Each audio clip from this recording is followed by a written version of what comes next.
Hello there, my name is Toby Wilbraham and I'm a solicitor advocate based at Olliers Solicitors in Manchester. I advise in all aspects of criminal law. And what we're here to talk about today is appealing sentences from the Crown Court to the Court of Appeal. This information is not meant to be exhaustive, and if you have any queries, please feel free to contact me, the appeals team at Olliers, by either email or by phone. This is quite a complex area of law.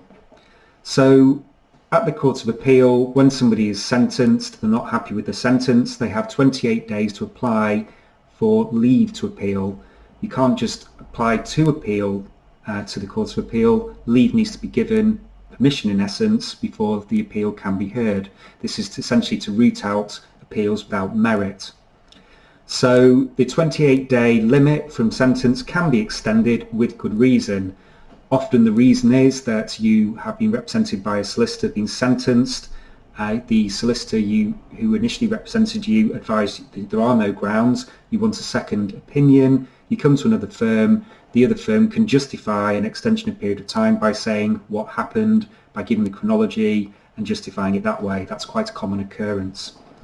So an application is made initially to a single judge. This is a judge that will look at the case, look at the prosecution facts, look at the mitigation and decide whether he feels or she feels that there is leave for the case to go further. If the judge grants leave to appeal, that means the case goes on to the Court of Appeal before a full panel who will hear the pros and cons of the application. If the single judge feels that there isn't merit to the appeal, the judge will refuse leave. And that leaves two potential scenarios. Either you abandon the appeal at that stage or you continue the appeal onto a full panel.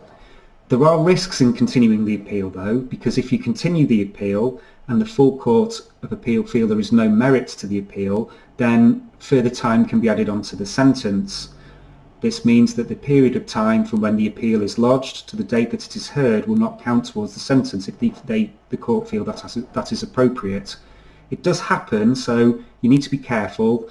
Sometimes defendants who agree with the sentence they've got appeal by themselves without advice from solicitors, and sometimes can find themselves in this situation. So it's important to get good advice in relation to whether there are merits in the appeal before doing so. I'll discuss grounds of appealing sentence in more detail in a separate video.